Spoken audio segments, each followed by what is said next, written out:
2014, me ligaram e falaram, Sérgio, nós temos foi da Globo.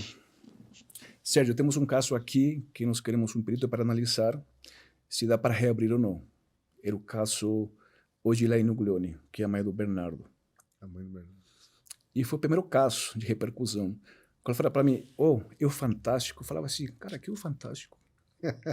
Todo mundo falava, cara, o Fantástico. Eu falava, o que é o Fantástico? Sim. Porque eu fiz a perícia e eu consegui contestar aquilo que a investigação tinha concluído 4 anos atrás. Porque a investigação falou que o Gilaine se suicidou. Eu, quando peguei o caso, eu analisei todas as provas, falei, as provas, no caso, não são suficientes para atestar pelo suicídio. É mais, nós temos mais vestígios. Relembrando, Sérgio, para o pessoal que está meio viajando aí, o Bernardo era uma criança que morreu na mão da madrasta, teoricamente, e a mãe já tinha se suicidado, teoricamente, né? É o que falavam, Sim. Dentro do consultório do pai, que era um médico. Não é isso? Então, como o caso do Bernardo ganhou grande repercussão, a Globo tentou levantar o caso da mãe, que havia morrido, se suicidado no escritório do pai, né? Mas não era muito normal ela ter se suicidado, porque ela tinha um contexto nisso, né? Só que nós temos um fundo muito mais grave do que isso.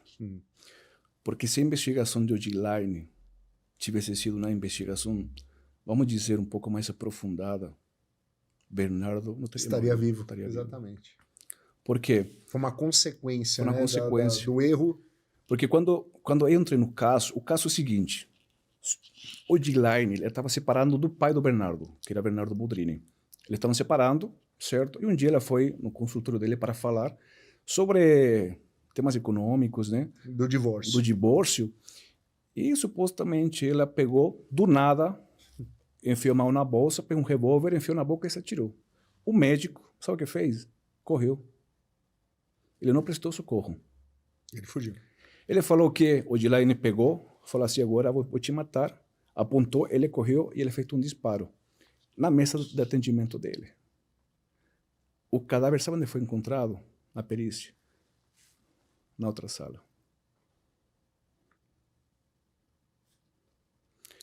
E aqui... Se o cadáver não andou, né? Alguma coisa aconteceu. Ou flutuou, né? Flutuou. E pior, não tinha sangue no lugar. Onde ela havia efetuado o disparo. Uma testemunha da frente, porque era um prédio com muitos consultórios médicos, falou que quando ele entrou na sala, as cadeiras estavam bagunçadas e a mesa também. Só que antes da chegada da perícia, foi tudo arrumado. Então a perícia não constatou de forma visual desalinho no local. Portanto, automaticamente a perícia descarta a luta corporal. Só que nós temos um cadáver que estava em outro lugar, já estava divergindo da versão do pai, marido certo? Mas nós temos outro ponto interessante, a motivação. O homicídio, o suicídio tem que ter motivação. No caso do homicídio, nós temos dinheiro, vingança, certo? Recompensa. Só se você for um serial killer que você vai sair matando todo mundo sem motivação. Então, e ela estava se separando, o divórcio, e ela, para ela, muita grana. Então você fala, uma mulher separando-se, ela não estava triste, ela estava tranquila, feliz. Ela estava querendo se separar. Exatamente. E ainda ia ser numa situação confortável. Só que o que aconteceu nesse caso, que mudou a investigação? Na bolsa dela, uma carta foi encontrada, uma carta supostamente suicida. Sim. Supostamente escrita por ela. Por que falo supostamente? Porque essa carta nunca passou por perícia grafotécnica. Ou seja, o que aconteceu? A delegada chegou no local, viu a carta, falou, foi o Odilei que escreveu. É a perícia. Fez a perícia dessa forma. E se estava tudo planejado, por exemplo? Foi um crime planejado, que o médico chamou ela, aconteceu o fato, aconteceu o homicídio, colocou a carta. É uma possibilidade. Sim. É. Então, quando você tem uma carta suicida, a primeira perícia é você determinar se a letra era da vítima. Grafotécnico. Grafotécnica. E essa perícia foi feita, sabe quando? Após o desarquivamento do caso. Daí você pediu o desarquivamento e foi feita a perícia. Nós fizemos outra perícia, que é uma perícia grafológica. A grafologia é a análise da psicologia da pessoa, da psique, através da escrita. Se você escrever, por exemplo... Dá para saber qual que é o estado. Dá para você ver, por exemplo, tendências suicidas, pessoas agressivas, pela letra. De fato, muitas empresas, hoje em dia, quando fazem aqueles testes de ingresso, que fazem a psicólogas? Quero que você escreva. Para tentar identificar esses pontos. Porque quando você escreve, não é com o braço, é com o cérebro. Sim. Olha só. Então aí passou esse caso, saí no Fantástico, né? E foi meio que um trampolim para mim.